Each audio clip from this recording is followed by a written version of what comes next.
Hello everyone, welcome to only IAS. पहला सवाल Sumit sir फिर आज नहीं है तो क्योंकि देखिए पटना में एक सेमिनार हो रहा है और उसको लेकर वो ट्रैवल कर रहे हैं। मंडे से दोबारा वो सेशन कंटिन्यू करेंगे। आप में से जो भी पटना के आसपास कहीं रहते हैं वो पीडब्ल्यू ओनली आईएएस का सेशन होने वाला है, उसे ज़रूर अटेंड करिए। उससे आपको बहुत कुछ जानने और सीखने को मिलेगा।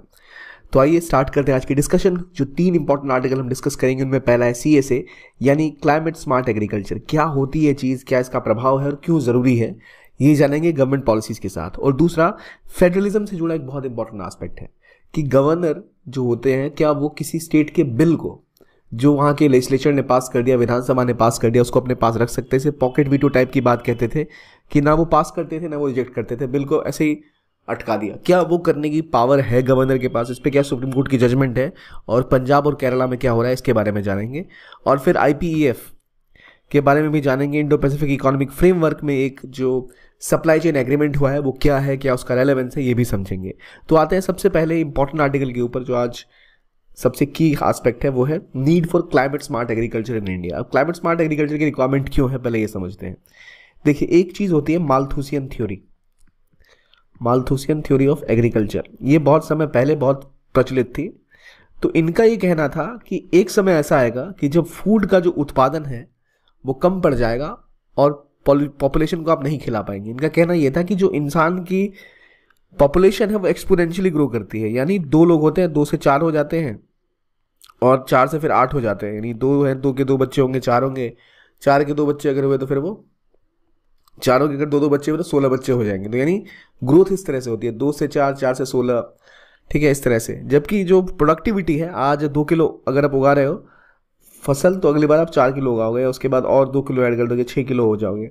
लेकिन पॉपुलेशन एक्सपोनेंशियली ग्रो कर रही है और आपकी जो प्रोडक्टिविटी है एग्रीकल्चर की वो कैसी ग्रो कर रही है? अर्थमेटिकली। तो जहां ग्रोथ एग्रीकल्चर की हो रही है अर्थमेटिकली 2+2+2 यानी 2 किलो 4 किलो 8 किलो ऐसे बढ़ा सकते हो। इसीलिए एक समय आएगा जब इंसानों की जनसंख्या इतनी हो जाएगी कि हम खाना उतना प्रोड्यूस नहीं कर पाएंगे। और इसीलिए एक पॉइंट आएगा जब इसकी वजह से पूरी जो इंसानों की जनसंख्या है उनमें से कईयों की मौत हो जाएगी। लेकिन इसमें बहुत बड़ी प्रॉब्लम यह आई कि जब साइंस एंड टेक्नोलॉजी डेवलप हुई तो इंसानों की बेहतरी के लिए एग्रीकल्चर भी एक्सपोनेंशियली ग्रो करना स्टार्ट हुआ। हमने एग्रीकल्चर में इतनी ज़्यादा ग्रोथ करी, फूड गेस इतना ज़्यादा डेवलप हुए कि माल्थुसियन थ्योरी बिल्कुल ही फेल्ड मानी जाती है आज के टाइम में। लेकिन हो ये रहा है कि समय के साथ क्लाइमेट चेंज आ रहा है। क्लाइमेट चेंज में क्या है कि इंडिया का ऑलमोस्ट 89% जो एग्रीकल्चरल एरिया है वो क्लाइमेट रिस्क जोन में आता है, जहाँ पर क्लाइमेट चेंज की वजह से एग्रीकल्चर में बहुत ज़्यादा दुष्प्रभाव हो सकते हैं। हम देखते हैं ज़्यादा अटैक्स होने हैं आजकल, जैसे लॉकस्ट अटैक्स हो गए या इस तरह के अटैक, जो बाहरी जो इन्वेजिव स्पीसीज है उनका अटैक हो जाता है, एग्रीकल्चर प्रोडक्टिविटी गिर जाती है।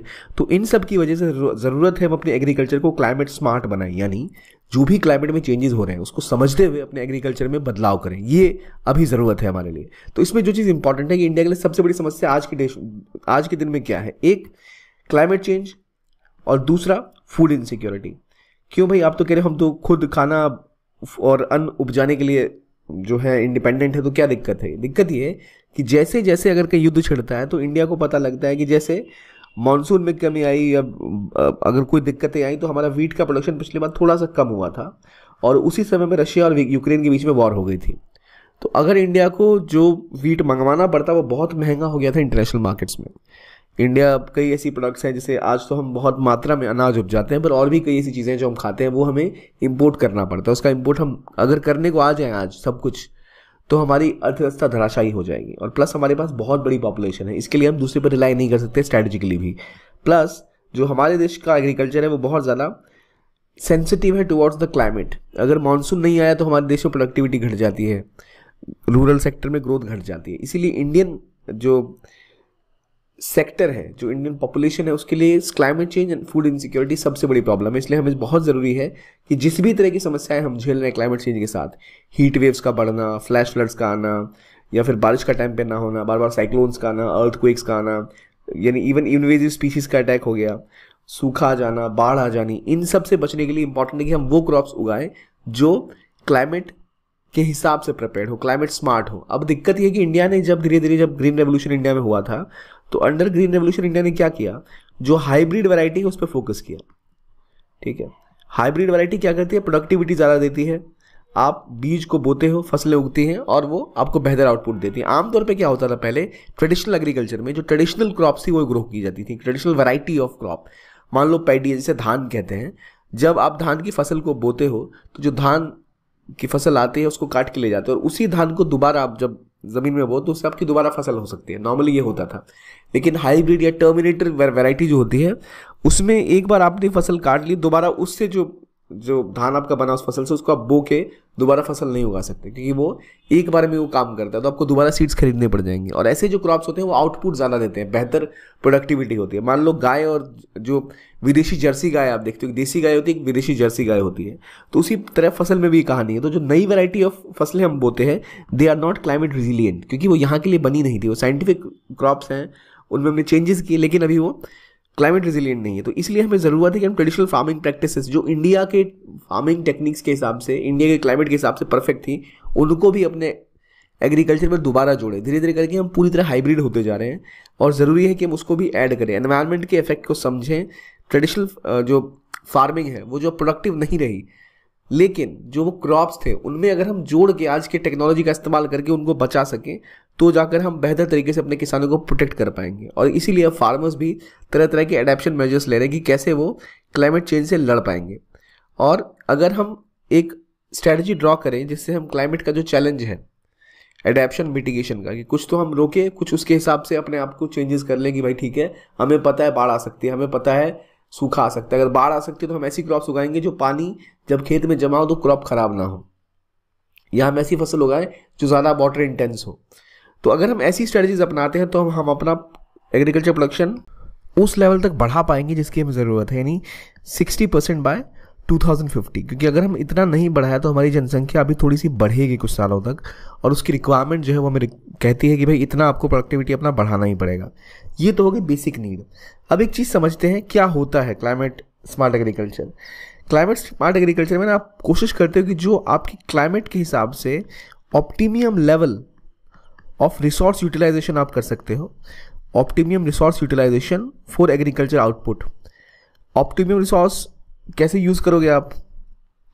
इसके लिए सिंपल तरीका ये है कि आप पूरा जो फूड और एग्रीकल्चर सिस्टम है इसमें क्लाइमेट चेंज को देखते हुए अपनी आप स्ट्रैटेजीज को बदलो। इसके 3 इंपॉर्टेंट एस्पेक्ट है। पहला, sustainably increase agriculture productivity and incomes. Agriculture productivity हमने बढ़ाई है ऑलरेडी हाइब्रिड सीड्स के द्वारा या फिर फर्टिलाइजर्स के द्वारा, लेकिन क्या वो सस्टेनेबल है? नहीं है, क्योंकि पंजाब में हम जो दिक्कतें देख रहे हैं वो दिक्कतें हैं। इसी को कम करना है। केवल आप ऐसा नहीं कि फर्टिलाइजर डाल के आर्टिफिशियल प्रोडक्टिविटी बढ़ा दो। जो 3 पिलर्स है इसका पहला सबसे इंपॉर्टेंट पिलर है sustainably increase agriculture productivity and incomes. दूसरा, adapt and rebuild resilience to climate change. Climate change के हिसाब से आपको बदलाव करने हैं, जो बदलाव आ रहे हैं उसको ध्यान में रखते हुए चेंजेस करने हैं। कि क्लाइमेट चेंज अगर बदल गया और रिक्वायरमेंट है आपको क्रॉप पैटर्न बदलने की, आपके ट्रेडिशनल क्रॉप्स को भी लाने की, क्रॉप डाइवर्सिटी बढ़ाने की। इंडिया में हो क्या गया है, हम मोनोक्रॉप सिस्टम की तरफ बढ़ गए। मोनोक्रॉप मतलब बड़े बड़े ज़मीन के टुकड़ों में एक ही फसल बोई जाए, ठीक है। यानी अगर आप मान लो अब अमेरिका का एग्जाम्पल फॉलो करो तो वहाँ कॉर्न्स जो है वो मक्का जिसे हम कहते हैं, मेज़ या मक्का जिसे हम कहते हैं, वो एकड़ों तक बोई जाती है। तो वो इंडियन सिस्टम के हिसाब से अच्छा नहीं है। हमें यहाँ क्रॉप डाइवर्सिटी का इस्तेमाल करना चाहिए, मिक्स्ड फार्मिंग का इस्तेमाल करना चाहिए। हमें ग्रीन हाउस गैसेस को कम करना पड़ेगा। अगर हम ग्रीन हाउस गैसेस को कम नहीं करेंगे तो हमारा, जैसे हम ज़्यादातर क्या उगाते हैं, वीट और पैडी बहुत ज़्यादा ग्रीन हाउस गैसेस प्रोड्यूस करते हैं और इनके प्रोडक्शन से हमारी क्लाइमेट को बहुत नुकसान पहुंचता है। जहां पर हम इसको कम करके क्लाइमेट रेजिलिएंट फसलें उगा पाएँ जिनमें ग्रीन हाउस गैसेस इमिशन कम हो, या फिर वो पद्धति अपना जिससे पैडी या वीट के कल्टीवेशन के टाइम में कम ऐसा ग्रीन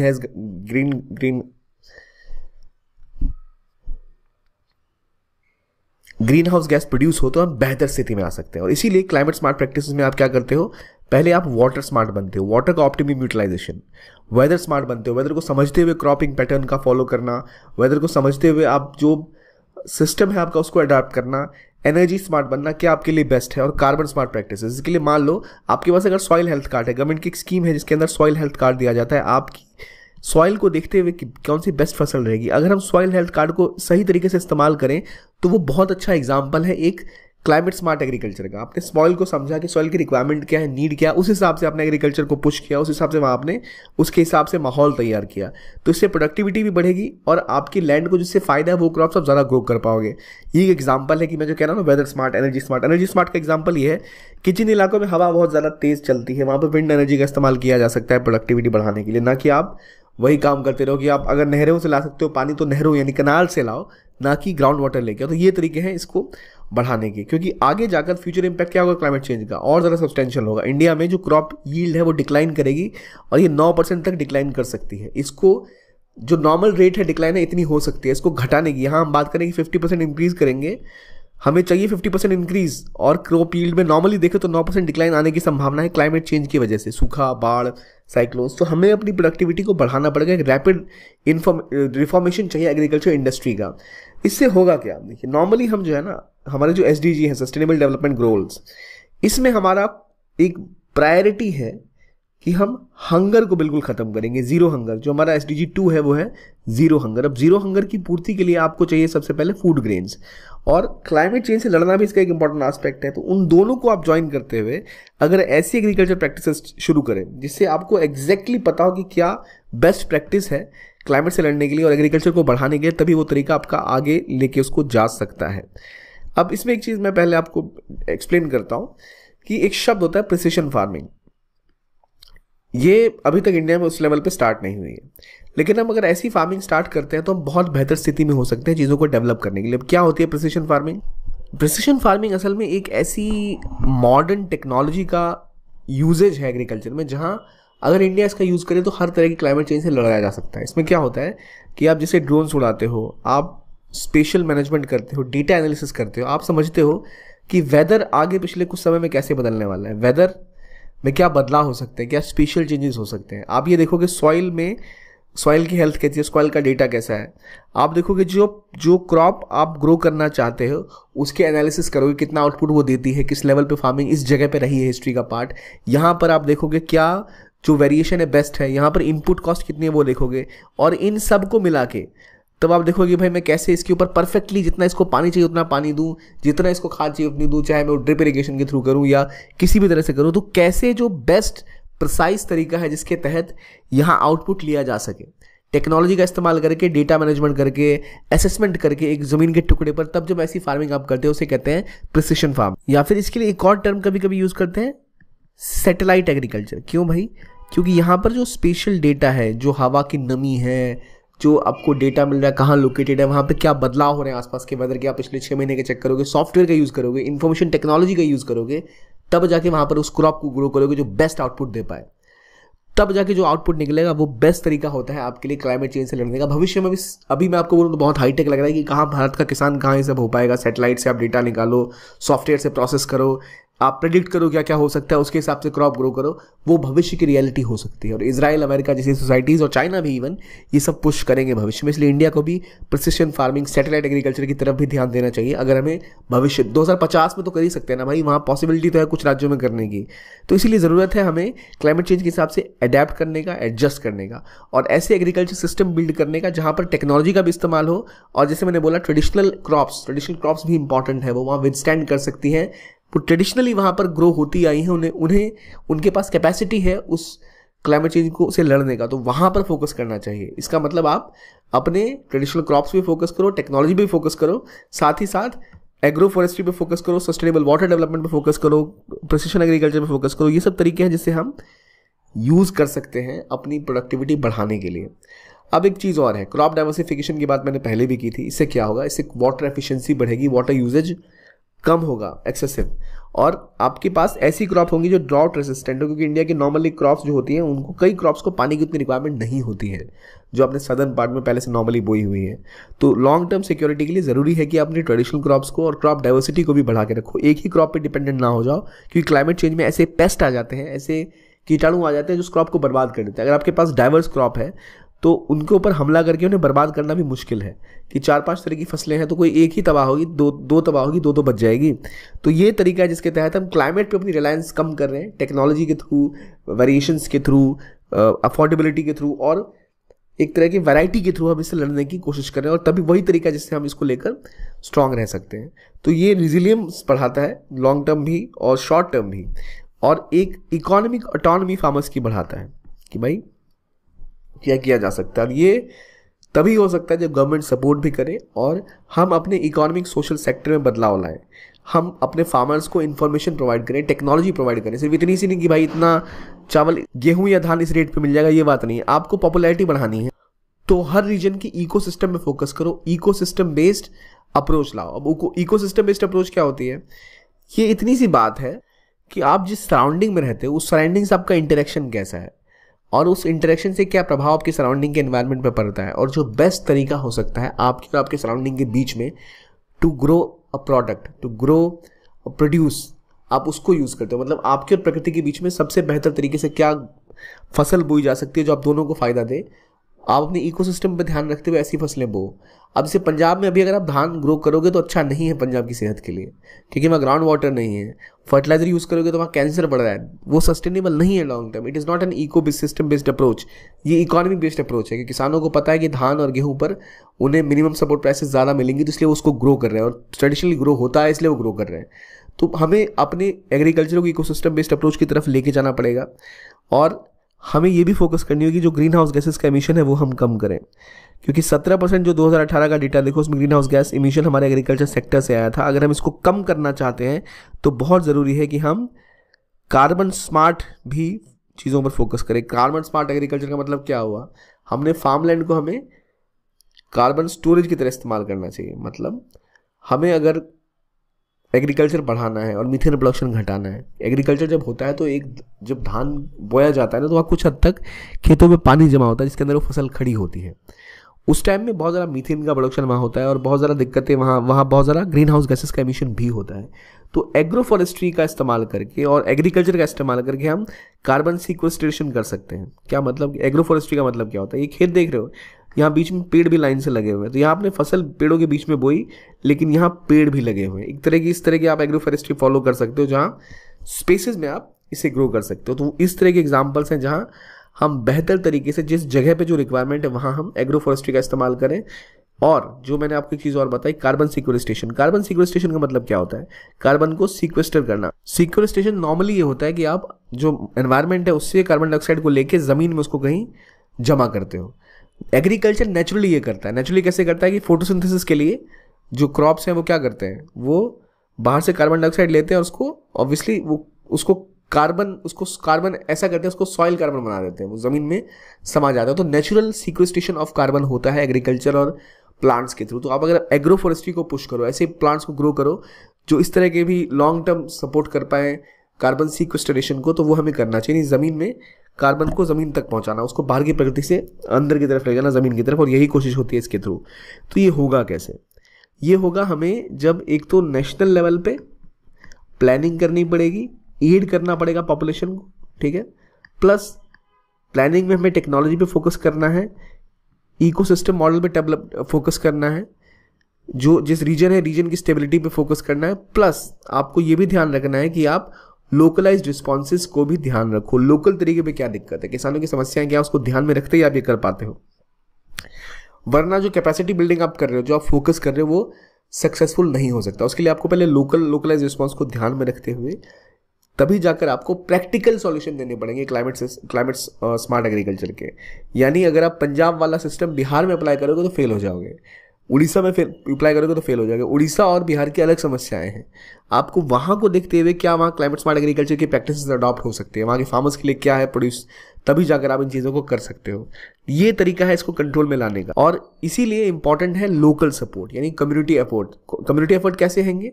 ये ऐसे होंगे जब आप फार्मर्स को प्रिपेयर करोगे कि कैसे रिसोर्स एफिशिएंट फार्मिंग वो कर सकते हैं, कि ज़्यादा रिसोर्सेज का इस्तेमाल किए बिना क्लाइमेट मिटिगेशन को यूज़ करते हुए आप बेहतर एग्रीकल्चर प्रोडक्शन कर सकते हो, कैसे रिलायबल चीज़ों में फोकस कर सकते हो। जैसे जो हमारा इंडो गैंगेटिक प्लेन है वहाँ पर नो टिलेज वाली जो प्रोडक्शन टेक्निक है उससे देखा गया कि उससे फसल का इस्तेमाल कम होता है और यील्ड बढ़ती है, न्यूट्रिशन यूजेज बढ़ता है। अब मुझे बताइए कि पहले नो टिलेज क्या होता है, टिलेज का मतलब क्या होता है? आपने एक शब्द सुना होगा जीरो टिलेज। क्या होता है नो टिलेज, जीरो टिलेज? अब टिलेज मतलब क्या होता है? किसी खेत को जोतना, मतलब फसल बोने से पहले ज़मीन के टुकड़े पर ट्रैक्टर से उसे जुताई की जाती है। लेकिन नो टिलेज में क्या होता है? आप पूरे खेत को जोतने के बजाय, हल चलाने के बजाय सीधा ड्रिलिंग के थ्रू क्रॉप्स को वहाँ पर बोते हो। उससे क्या होता है कि एक फर्टिलाइजर की रिक्वायरमेंट कम होती है, और ये भी देखा गया उससे ये भी नुकसान कम होता है, जो पराली जलाई जाती है उसका भी सोल्यूशन हो सकता है।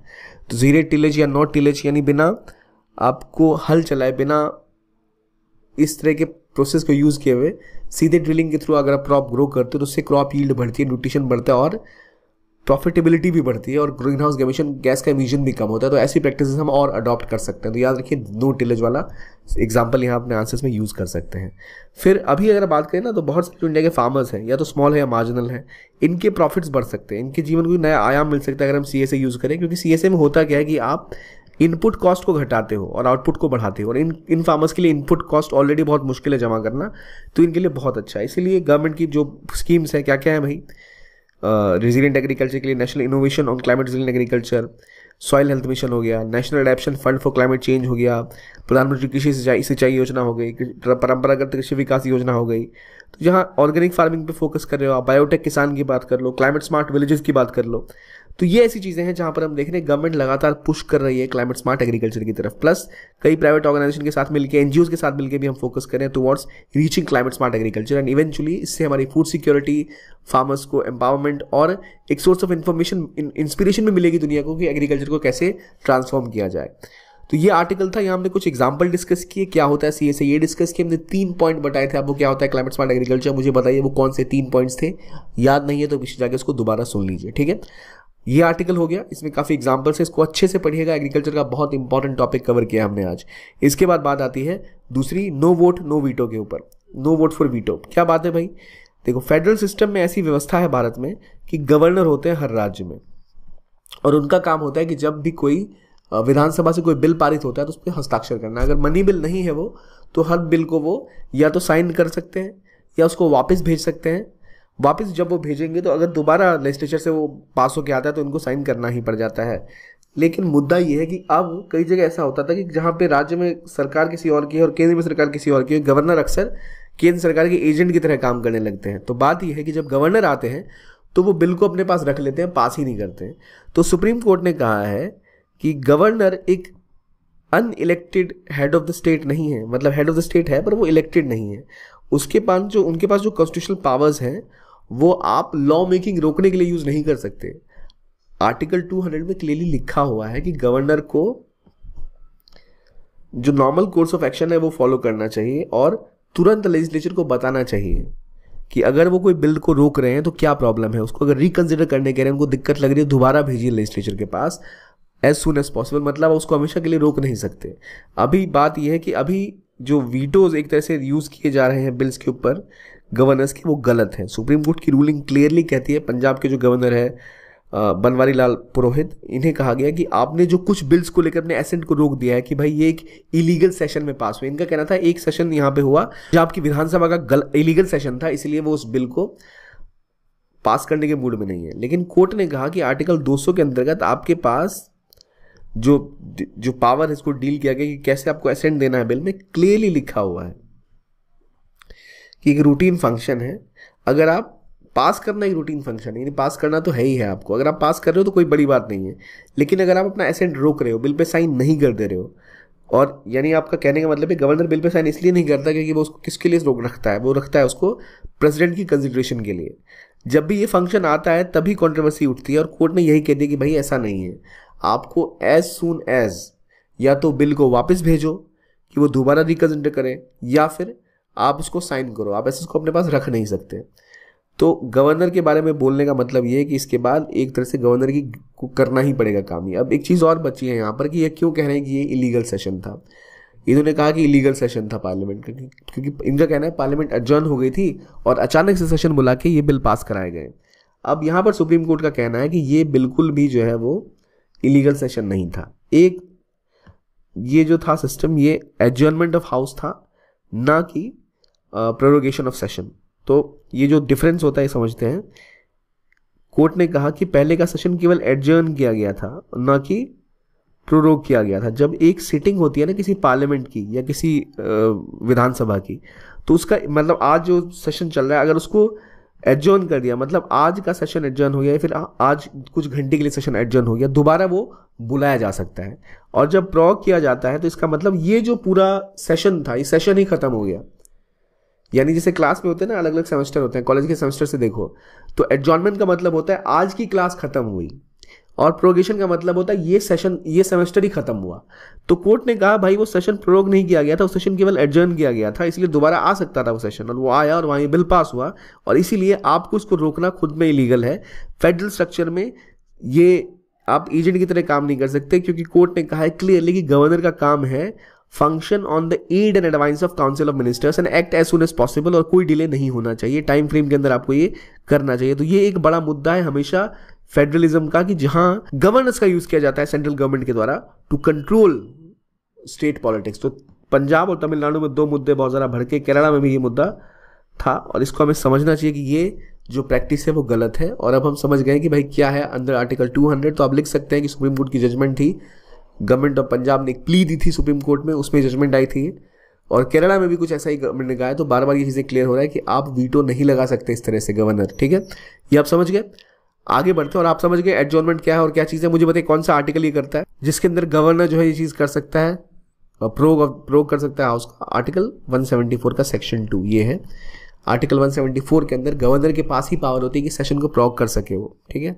कोर्ट ने कहा वो तो हुआ नहीं था, केवल एडजॉर्न हुआ था, तो इसलिए ये आप इसको नहीं रोक सकते। तो ये पावर्स गवर्नर की कहाँ से आती है, कौन सा आर्टिकल है, ये आपको याद होना चाहिए। अगर आपको आंसर में लिखना है तो आपको केवल 2 स्टेटमेंट निकलेंगे इस पूरे इस आर्टिकल से, उसके लिए आपको आर्टिकल जरूर पता होना चाहिए कौन सा आर्टिकल था, कॉन्स्टिट्यूशनल आर्टिकल जिसमें ये पावर आती है, ठीक है। अगले टॉपिक पे ऊपर जाते हैं जो बात करता है आईपीएफ एग्रीमेंट की तरफ। इंडो पैसिफिक इकोनॉमिक फ्रेमवर्क में एक एग्रीमेंट हुई है जहां पर इंडिया ने बहुत संभल के चीज़ों को खेला है। ये बहुत इंपॉर्टेंट टॉपिक है पेपर 2 से। आईआर में बायलैटरल रीजनल ग्लोबल ग्रुपिंग्स के बारे में आप जानेंगे इसमें।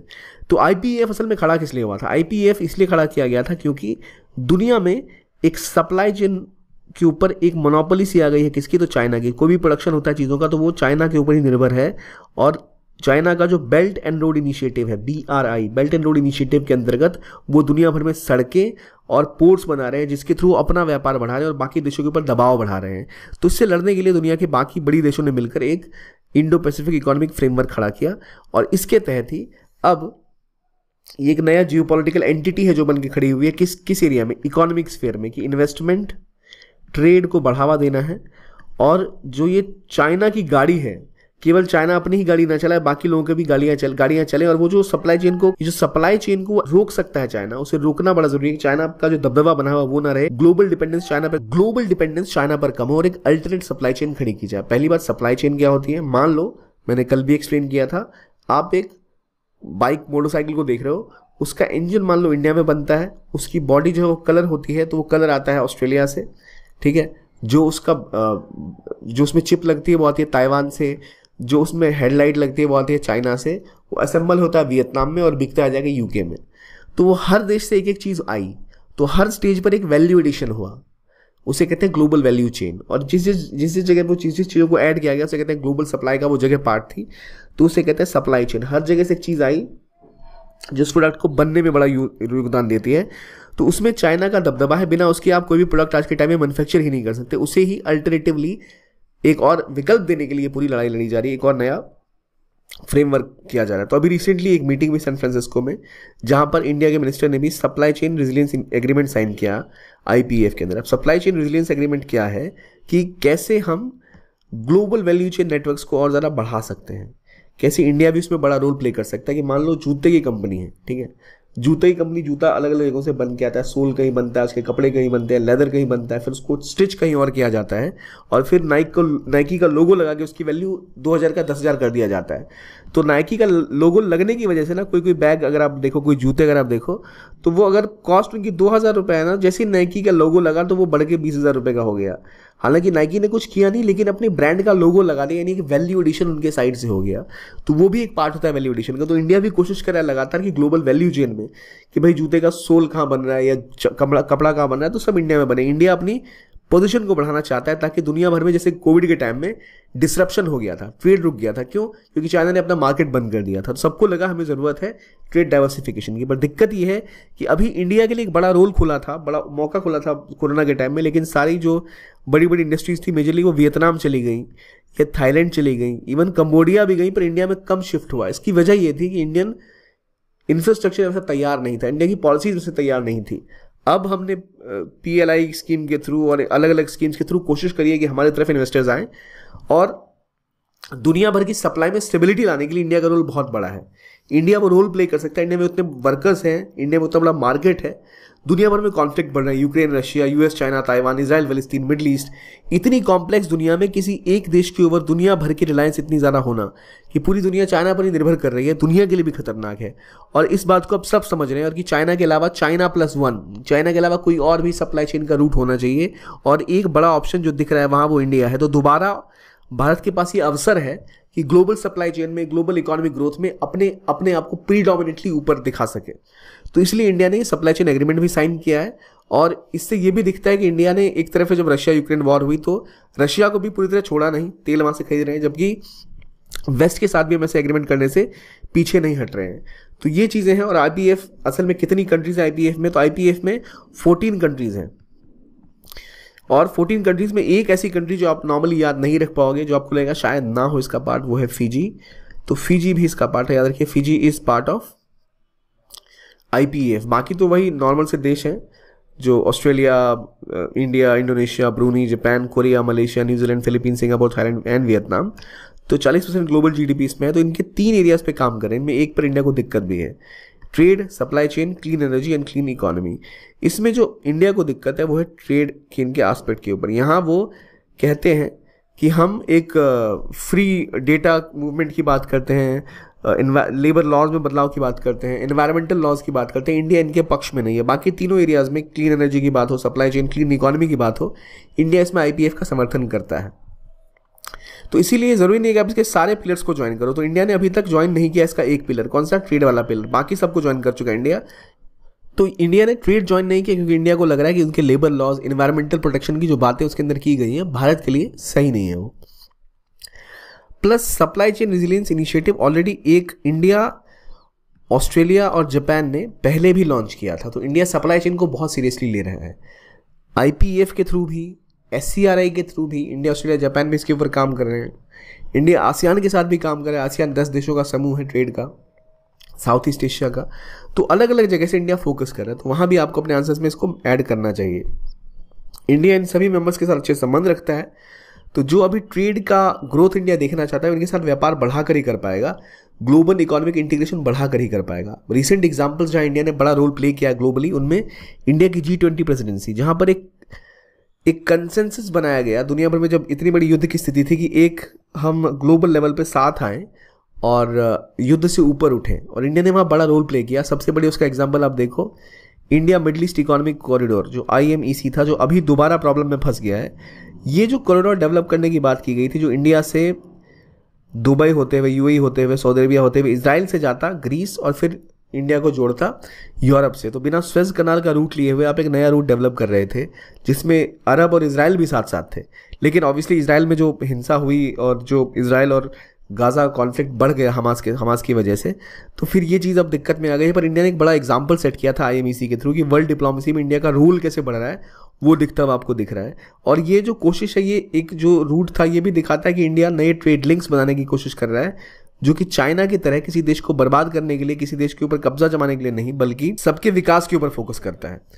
तो ये एक एग्जांपल आप देख सकते हो। इसी तरह से इंडिया IPF में भी जो लीडिंग रोल प्ले कर रहा है। इंडिया ने बोला कि भाई हम ट्रेडिशनल जो ट्रेड डील्स का पार्ट नहीं होंगे। अब इंडिया का ये साइन नहीं करना ना, ट्रेड डील जो इनका ट्रेड पिलर है वो साइन नहीं करना, वो दिखाता है कि इंडिया बैलेंस कर रहा है अपना नेशनल इंटरेस्ट और जो ग्लोबल पॉलिटिक्स है उसको समझ के खेल रहा है। जहां फायदा इंडिया को, इंडिया उसे प्रायोरिटाइज कर रहा है। वरना इंडिया का ट्रेड पिलर में भी ज्वाइन करता तो अमेरिका बार बार डिमांड करता है भाई अपने मार्केट का एक्सेस दो, लेबर लॉज और ओपन करो, एनवायरमेंटल फ्रेंडली आप लॉज लेके आओ, जो कि इंडिया की इकोनॉमी इस समय पे अफोर्ड नहीं कर सकती। अमेरिका खुद ऐसे काम करता है जहां जब उनके हित में जो बातें होती हैं, अगर उनको अपनी जॉब्स बचानी है अपने देश की, तो वो कई सारे एग्रीमेंट छोड़ के बाहर निकल जाते हैं। तो इंडिया का IPF में ट्रेड पिलर में ज्वाइन ना करना भी दिखाता है कि इंडिया की इंपॉर्टेंस और इंडिया अपने इंटरेस्ट को समझते हुए कदम उठा रहा है। पहले भी TPP जो था, ट्रांस पैसिफिक पार्टनरशिप, वो डोनाल्ड ट्रंप ने बंद कर दी थी, कहते हुए कि भाई इससे अमेरिका के वर्कर्स को नुकसान हो रहा है। तो इसी तरह इंडिया भी अब IPF में केवल उन एरियाज पे फोकस कर रहा है जो इंडिया के हक में, इंडिया के हित में है। तो अभी क्लीन फेयर इकोनॉमी की जो बात की गई, उसको लेकर अमेरिका में भी काफ़ी विवाद उठा था।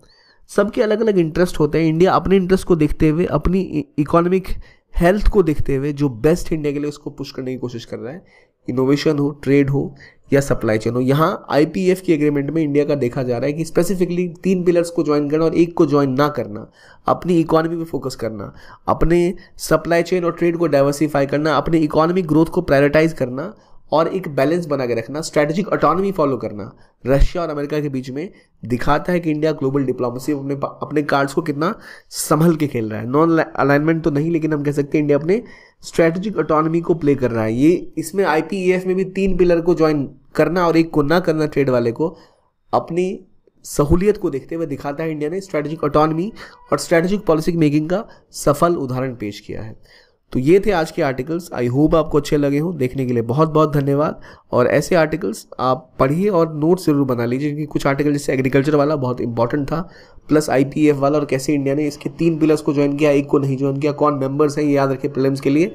तो आज के वीडियो के लिए इतना ही। देखने के लिए बहुत बहुत धन्यवाद। Keep on watching only